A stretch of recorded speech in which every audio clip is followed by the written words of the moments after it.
Jadi poin 1 informasi tentang kiamat dijelaskan di ayat 1 sampai ayat 3. Kedua, informasi tentang keadaan alam semesta dengan seluruh isinya pada saat terjadi kiamat. Untuk makhluk hidupnya diwakilkan pada cerita tentang manusia di hari itu, dan untuk benda-benda matinya diwakilkan kepada cerita tentang gunung-gunung. Poin ketiga adalah langsung pada prosesi penimbangan amal dan langsung disambungkan dengan akibat dari penimbangan amal itu. Dan poin keempat adalah informasi tentang neraka hawiyah. Ini garis besar atau poin-poin utama kandungan surat Al-Qari'ah. Bapak Ibu dan juga pemirsa yang dimuliakan Allah Subhanahu wa taala, terkait dengan poin 1 yaitu informasi tentang kiamat, paling tidak ada 2 hal yang ingin saya jelaskan. Yang pertama, kiamat di surat Al-Qari'ah ini oleh Allah SWT disebut dengan istilah Al-Qari'ah. Bapak Ibu dan juga pemirsa yang dimuliakan Allah Ta'ala, kiamat itu mempunyai beberapa nama. Ada banyak nama tentang kiamat ya. Yang paling populer tentu ya kiamat itu sendiri. Kalau asal muasal arti kiamat sih sesuatu yang berdiri tegak. Maksudnya bahwa kiamat itu sebelum benar-benar terjadi seakan-akan tidur. Tapi sebelum benar-benar terjadi seakan-akan kiamat itu adalah makhluk hidup yang lagi tidur. Makhluk hidup yang lagi tidur. Maka begitu benar-benar terjadi, seakan-akan makhluk hidup itu bangun. Bangun dan bangkit dari tidurnya. Bangun dan bangkit dari tidurnya. Karena disebut dengan istilah kiamat. Itu kenapa kok yang populer kiamat. Itu asal muasalnya seperti itu. Kiamat disebut juga dengan istilah yaumut taghabun. Yaumu At-Taghabun, dan ada surat dalam Al-Quran namanya surat At-Taghabun. Taghabun itu dari kata dasar ghubnun. Ghubnun itu artinya rugi. Rugi itu artinya apa ya? Lebih tepatnya lagi ghubnun itu adalah rugi pada tempat, ada pada posisi yang ia mengira akan untung. Yang manusia mengira akan untung, itu namanya ghubnun. Nah, taghabun itu menggambarkan bahwa pada hari itu ya, sebagian manusia menjadi faktor atau sebab, kerugian bagi manusia lainnya. Umpamanya dalam rumah tangga, suami berpotensi menjadi sebab kerugian bagi istri, dan istri berpotensi menjadi sebab kerugian bagi suami. Orang tua berpotensi menjadi sebab kerugian bagi anak, dan anak menjadi sebab atau berpotensi menjadi sebab kerugian bagi orang tua.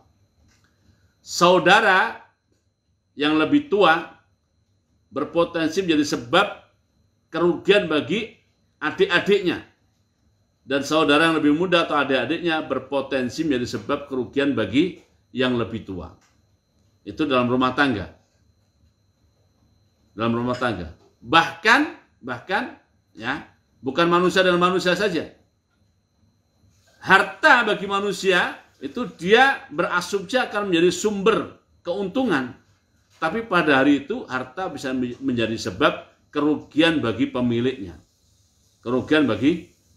Makanya disebut taghabun. Dan kenapa disebut taghabun? Karena seperti itu. Berpotensi akan terjadi peristiwa di mana sebagian manusia atau sebagian makhluk Allah menjadi sebab meruginya makhluk Allah yang lainnya. Maka disebut at-taghabun.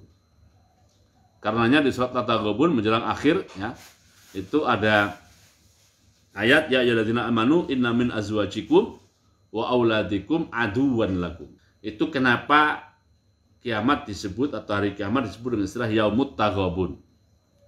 Nah, di surat 101 ini Allah SWT menginformasikan kepada kita kiamat disebut atau kiamat mempunyai nama lain yaitu Al-Qari'ah. Kenapa kiamat itu oleh Allah dinamakan Al-Qari'ah? Imam Jalaluddin Al-Mahalli menjelaskan disebut Al-Qari'ah karena kedahsyatan-kedahsyatan yang terjadi pada hari kiamat mempunyai efek suara, yang suara itu bukan hanya menggedor telinga, tapi bukan hanya memekakkan telinga, tetapi takra'ul qulub, menggedor hati. Itu poin 1. Poin 2 berkaitan dengan informasi kiamat ini yang ingin saya sampaikan adalah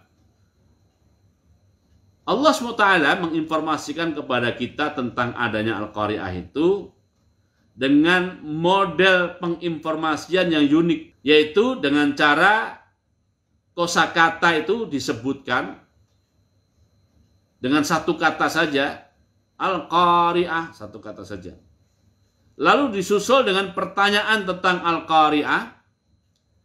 Lalu pertanyaan itu diulangi lagi tetapi dengan prolog wa ma adraka mal qari'ah. Ini salah satu cara memberikan informasi dan sekaligus juga cara menguatkan tentang informasi itu sesuatu yang harus diperhatikan.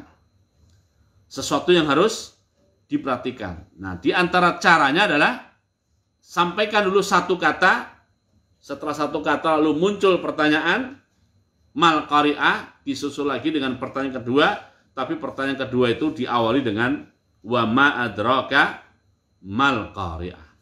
Jadi itu mirip-mirip begini. Misalnya ya, semoga tidak terjadi dan kita tidak mengalami. Tiba-tiba terjadi banjir. Tiba-tiba terjadi banjir bandang dan datangnya itu namanya banjir bandang, datangnya mendadak. Maka cara menginformasikan agar semua perhatian terhadap informasi itu adalah dia cukup menyampaikan satu kata saja. Banjir, teriak gitu saja ya. Jadi teriak dengan teriakan yang keras menggunakan satu kata saja yaitu banjir gitu. Sebab dengan adanya teriakan seperti itu, semua orang mendengar sudah mafhum, sudah mengerti bahwa informasi itu sangat perlu diperhatikan dan diambil tindakan antisipasinya. Itu teknik menyampaikan informasi supaya para pendengar langsung mengambil tindakan dan antisipasi terhadap informasi itu. Nah, Allah juga Maha Tahu, yang menciptakan manusia kan Allah SWT. Jadi Allah tahu betul manusia itu makhluk macam mana. Maka Allah SWT menyampaikan informasi itu dengan teknik Al-Qari'ah, mal qari'ah, wa ma adraka mal qari'ah. Nah, memang saya sih bukan jurusan informasi ya. Jadi teknik-teknik informasi seperti ini perlu mendapatkan pendalaman ya. Pendalaman.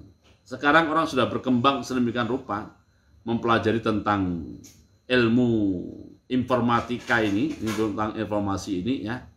Yang sekarang eranya lagi era digital, informasinya informasi medsos ya kan. Nah, itu ada teknik-tekniknya semuanya. Kalau informasinya berbentuk suara tuh bagaimana, kalau berbentuk tulisan tuh bagaimana, kalau berbentuk gambar tuh bagaimana, kalau berbentuk video itu bagaimana, semuanya sudah ada, sudah dipelajari oleh manusia ya. Nah, Allah SWT dulu juga menggunakan apa yang sudah dikenal oleh bangsa Arab pada waktu itu tentang teknik informasi agar manusia langsung mengambil tindakan-tindakan antisipasi terhadap informasi itu. Maka Allah berfirman Al-Qari'ah, mal qari'ah, wa ma adraka mal qari'ah. Bapak Ibu dan juga pemirsa yang dimuliakan Allah Ta'ala, poin kedua adalah tentang keadaan kiamat. Keadaan kiamat itu seperti apa? Nah, karena Allah SWT berkehendak informasinya itu bersifat singkat dan cepat, bersifat singkat dan cepat, maka tidak memungkinkan seluruh detail yang berkaitan dengan kiamat itu Allah SWT ceritakan di informasi yang singkat dan cepat ini. Untuk itu Allah SWT memilih untuk memberikan gambaran tentang makhluk hidup, dipilih perilaku manusia, dan untuk memberikan gambaran tentang benda-benda mati, dipilih gunung. Ya makhluk hidup itu kan banyak, ada binatang, ya. Binatang pun ada macam-macam, ada binatang buas dan ada binatang jinak. Ada yang melata, ada yang serangga, macam-macam binatang. Ada yang burung terbang. Semuanya itu makhluk hidup, ya. Nah, tapi tidak Allah pilih untuk mewakili deskripsi tentang kiamat. Yang Allah pilih untuk mewakili deskripsi tentang kiamat adalah perilaku manusia pada hari itu. Nah, pilihan ini tidak menutup dan tidak kontradiksi, dengan informasi di surat lain atau di ayat lain tentang keadaan manusia pada waktu itu. Gitu ya, tidak kontradiksi. Tapi ini hanya dipilih saja. Nah, dari semua keadaan manusia itu yang Allah pilih adalah perilaku kebingungan manusia pada waktu itu seperti perilaku laron yang baru saja memiliki sayap. Nah, yang Allah maksudkan pada saat Al-Faras al-Mabthus ini tentu bukan cahaya yang tidak menimbulkan efek api, efek membakar. Karena zaman itu belum ada listrik. Jadi yang dimaksud dengan cahaya waktu itu ya sekaligus berefek membakar. Cahaya yang berefek membakar. Maka laron-laron itu terbang menuju ke api yang dalam pandangannya adalah cahaya, tapi dia tidak sadar. Dia tidak sadar bahwa dengan datang ke situ dia akan terbakar dan mati. Terbakar dan mati. Inilah keadaan manusia pada saat terjadi kiamat. Jadi bingung seperti itu, ya. Kebingungan ke sana kemari, ya. Saling tabrak, saling tindih, pokoknya gitu, ya. Nah, kalau ini di surat Al-Qari'ah, kalau di surat Al-Hajj lain lagi, ya. Di sana digambarkan, ya. Wa tadau kullu dzati hamlin hamlaha wa taran nasa sukara wa ma hum bisukara walakin adzaballahi syadid. Nah, di sana ceritanya deskripsi tentang peristiwa kiamat diwakilkan kepada keadaan seorang perempuan yang lagi menyusui anaknya atau perempuan yang lagi hamil. Diwakilkan ke situ. Nah, segini sekarang keadaan kiamat diwakilkan kepada keadaan laron saat keluar dari lubangnya, berdesak-desakan, saling tabrak, saling sikut, saling injek dan saling menjatuh yang lain. Nah, walaupun itu berisiko ya macam-macam, nah, menuju semuanya terbang. Nah, kalau laron bedanya dengan manusia pada hari kiamat, kalau laron itu punya satu tujuan yaitu cahaya. Nah, kalau manusia nanti pada saat kiamat itu tidak punya tujuan. Itu bedanya, ya. Yauma yakunu naskal faras al-mabthus. Jadi yang diserupakan oleh Allah hanyalah al-faras al-mabthus. Bukan menuju cahaya dan bukan menuju apinya. Nah, itu keadaan manusia pada hari itu, ya. Yang tanpa manusia sadari bahwa mereka telah digiring untuk menuju hisab Allah Subhanahu wa taala. Keadaan benda-benda mati deskripsinya diwakilkan kepada gunung. Gunung itu kan kumpulan batu, kira-kira begitulah, ya. Jadi Bapak Ibu bisa bayangkan, bisa mengkhayal, ya. Kalau ada batu segede kepala manusia dan batu itu berterbangan di udara, artinya beratnya berat batu. Kalau kena kepala efeknya memang efek batu kena kepala. Kalau kena kaca efeknya juga efek batu kena kaca. Kalau terkena rumah juga batu mengenai rumah. Gedenya sekepala, tapi beterbangannya itu seperti beterbangannya bulu-bulu kecil, atau kalau bahasa di kita itu gampangnya adalah seperti kapuk. Dalam arti dia berterbang ke arah mana tidak bisa didefinisikan, kapan jatuhnya juga tidak bisa didefinisikan. Tetapi yang berterbangan itu adalah batu yang menimbulkan efek kerusakan, ya sekelas batu. Itu kalau segede kepala. Bagaimana kalau batu yang berterbangan seperti bulu itu segede gajah? Bagaimana kalau batu yang berterbangan itu segede rumah? Dan yang berterbangan pada hari itu ternyata bukan batu segede rumah, tetapi adalah batu segede gunung. wujudnya, beratnya, dan kerasnya adalah gunung, gitu ya. Tetapi perilakunya pada hari kiamat itu, beterbangannya itu seperti perilaku kapuk yang tertiup angin atau seperti bulu yang ditiup oleh angin. Jadi akan melayang ke arah mana tidak bisa didefinisikan, akan jatuh di mana tidak bisa didefinisikan. Kapan jatuhnya juga tidak bisa didefinisikan. Sehingga manusia tidak bisa membuat antisipasi karena tidak ada definisinya. Tidak ada definisinya. Itulah maksud dari watakunul jibalu kal'ihni al-manfus. Oke, itulah digambarkan Imam Mahli dengan mengatakan kasu fil manduf fi khiffati sariha. Nah, sementara lokasi bekas gunungnya itu menjadi rata dengan bagian bumi lainnya. Berarti seperti tercerabut begitu. Nah, bahkan kalau rata berarti bukan tercerabut. Rata itu berarti terpangkas. Tapi ayatnya tidak mengatakan terpangkas. Ayatnya mengatakan gunung itu sendiri berterbangan. Artinya ada bagian dalam yang kita selama ini nggak melihat, bagian dalam gunung yang ada dalam perut bumi, itu tercerabut dari posisinya lalu berterbangan. Itu juga mungkin, tercerabut itu juga mungkin. Nah kalau gunungnya tercerabut itu lebih ngeri lagi. Karena yang di dalam perut bumi itu biasanya minimal 2 kali lipat dari yang muncul di permukaan gunung itu. Umpamanya kayak Himalaya itu. Himalaya tingginya 8.000-an meter. Dan diameter besar atau luasnya tuh umpamanya sekian kilometer. Itu yang berada di perut bumi minimal 2 kali lipatnya. Supaya gunung itu bisa menjulang di atas muka bumi itu ya di dalam harus 2 kali lipatnya. Nah ini tercerabut lalu terbang. Dengan tabiat terbang seperti bulu atau seperti kapuk atau seperti kapas yang berterbangan. Nah tentu yang berterbangan saat itu bukan hanya gunung. Dan gunung ini hanya mewakili deskripsi tentang benda-benda mati yang keadaannya pada hari kiamat seperti apa. Benda mati lainnya umpamanya benda-benda angkasa ya. Itu tidak diceritakan di sini, tetapi tidak menafikan cerita di sini tentang terjadinya benda-benda angkasa lainnya juga mengalami keadaan yang mengerikan juga. Oke, poin ketiga, setelah itu langsung lompat keadaannya, jadi beberapa cerita tidak Allah ceritakan, atau beberapa peristiwa tidak Allah ceritakan. Kalau para ulama mengistilahkannya itu arasatul kiamat.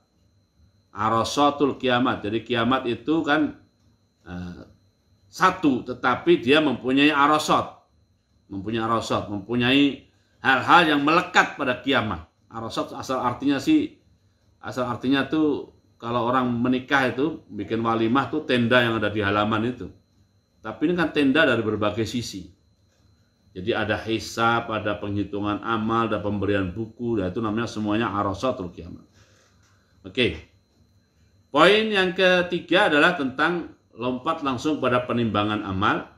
Fa amma man saqulat mawazinuhu fa huwa fi 'ishatin radiyah wa amma man khaffat mawazinuhu fa ummuhu hawiyah. Terkait dengan penimbangan amal ini juga Allah hanya menyebutkan tentang 2 hal saja, yang lebih berat dan yang lebih ringan. Sedangkan yang relatif sama tidak disebutkan oleh Allah SWT. Tapi tidak disebutkannya ini tidak menafikan. Tidak menafikan. Nasib yang timbangannya sama bagaimana nanti diserahkan pada Allah Subhanahu wa taala, akan diberatkan ke yang mana? Akan diberatkan ke yang hasanat atau akan diberatkan naudzubillah min dzalik, atau akan diringankan hasanatnya naudzubillah min dzalik. Nah, tapi ujung-ujungnya pada 2, yaitu berat kebaikannya dan ringan kebaikannya. Bapak Ibu dan juga pemirsa yang dimuliakan Allah Ta'ala, sekaligus ini memberikan informasi pada kita bahwa setiap kebaikan yang kita lakukan itu dia itu akan menjadi satu poin yang memiliki berat. Menjadi satu poin yang memiliki berat. Kalau kebaikannya itu kebaikan kelas ringan gitu ya poin, tetapi poinnya poin ringan. Kalau kebaikannya kebaikan kelas berat, ya 1 poin juga, tapi 1 poin yang berat. 1 poin yang berat. Nah, setiap hari ini setiap hari, setiap saat, setiap jam, setiap menit, setiap detik, kita itu mengkolek poin-poin kebaikan itu, Bapak Ibu. Mengkolek poin-poin kebaikan. Nah, sehingga dengan rajinnya kita mengkolek poin kebaikan, maka akan banyak poin kebaikan masuk, kalau bahasa banknya itu masuk di rekening kita. Tetapi juga di setiap hari, di setiap jam, di setiap menit, setiap detik juga, kita juga mengkolek poin-poin keburukan. Yang poin keburukan itu juga mempunyai bobot timbangan. Mempunyai bobot timbangan. Nah, di akhirat nanti, poin kebaikan dan poin keburukan itu akan ditimbang. Nah, kalimat timbangan ini yang paling simpel itu ya logo apa namanya? Logo lembaga peradilan itu, ya, logo peradilan itu. Di mana ada satu tiang di tengah, ya. Satu tiang di tengah, lalu di kanan kirinya itu ada dua bejana. Yang baik ditaruh di bejana kanan, yang buruk ditaruh di bejana kiri. Nah, nanti kalau baiknya banyak, dia akan, kalau bahasa timbangan itu jeglek ke bawah begini, jeglek ya. Ya akan glek gitu ke bawah begini, ya kan? Nah, ini namanya sakulat mawazinuhu. Tapi kalau kebaikan dia sedikit, yang jeglek itu keburukannya. Nah, sehingga yang buruknya jelek turun ke bawah, kebaikannya naik ke atas. Inilah yang digambarkan istilah khaffat mawazinuhu, khaffat mawazinuhu. Nah, setiap hari itu kita begitu. Jadi mengkolek poin-poin kebaikan yang asumsikan saja bobotnya 1, ada bobotnya 2, dan ada bobotnya 100. Kita asumsikan gampangnya begitu. Kalau dalam 1 detik itu kita mempunyai kebaikan bobotnya 10, umpamanya, dan di detik yang sama kita melakukan keburukan yang bobotnya 1, nah berarti sakulat mawazinuhu untuk detik itu. Untuk detik itu. Tapi kebalikannya, naudzubillah min dzalik, kalau hasanat kita bobotnya cuma 1, tapi di detik yang sama, umpamanya kita melakukan keburukan yang bobotnya itu 10, maka kita masuk kategori naudzubillah min dzalik adalah khaffat mawazinuhu. Nah, Allah SWT Maha Pengasih, Maha Penyayang. Kalau kita melakukan satu kebaikan, itu bobotnya tuh minimal 10. Bobotnya minimal 10, bisa menjadi 100, bisa menjadi 700. Bisa lebih banyak dari itu, bergantung kepada banyak hal. Pada faktor pelaku, dari sisi ikhlasnya, dari sisi takwanya, dari sisi ketulusannya, ya kan? Dari sisi waktu, mungkin membaca Quran tapi di bulan Ramadan umpamanya. Dari sisi tempat mungkin sholat, tapi sholatnya di Masjidil Haram. Nah, itu bisa berbeda-beda. Karena faktor pelaku, karena faktor tempat, dan karena faktor waktu, atau karena faktor lainnya. Karena faktor lainnya. Umpamanya, saya cuma melakukan kebaikan kecil saja, tapi ditiru oleh 100 orang. Maka, kebaikan kecil saya itu menjadi berlipat 100. Nah, itu karena Allah Maha Pengasih, Maha Pemurah, ada banyak ya, ada banyak poin yang menjadikan kebaikan itu menjadi berlipat ganda. Tapi kebalikannya juga, keburukan itu juga bisa menjadi berlipat. Bisa menjadi berlipat karena faktor pelaku, karena faktor waktu, dan karena faktor tempat. Umpamanya, ya, na'udzubillah min dzalik, sama-sama berbuat buruk tetapi di masjid umpamanya. Istilah sama-sama mencuri, tapi mencuri kotak amal yang ada di masjid, kan beda, gitu ya. Nah, faktor tempat, karena faktor waktu juga, karena faktor waktu, macam-macam waktu itu, ya kan. Atau keburukan dia diikuti oleh orang, menjadi suri tauladan, Nah, ini jadi di satu sisi Allah Maha Pengasih, Maha Penyayang, melipat gandakan kebaikan kita, tapi Allah juga Maha Adil. Allah Maha Adil. Kalau kita melakukan keburukan, dicatatnya cuma 1, tetapi 1 itu bisa berlipat karena faktor-faktor tadi. Na'udzubillah min dzalik. Nah, sehingga setiap hari itu ada track record kita dari sisi timbangan ini. Kira-kira beratan mana hari ini? Atau kita sejak bangun tidur tadi sampai sekarang itu kalau ditimbang kira-kira beratan mana kira-kira. Nah itu terus sampai nanti kita wafat dipanggil untuk menghadap Allah Subhanahu wa taala. Nah, sehingga ya, semoga kita semua termasuk orang-orang yang sakulat mawazinuhu, ya, dengan tingkat sakulat yang sangat signifikan, ya.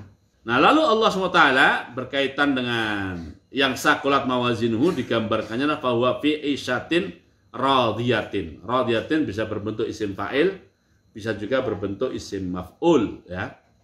Kalau isim maf'ul berarti kita sebagai pemiliknya ridho kepada model kehidupan balasan itu. Nah, tapi kalimatnya radiyah itu isim fa'il. Sebagian ahli tafsir mengartikan tetap dalam posisi fa'il.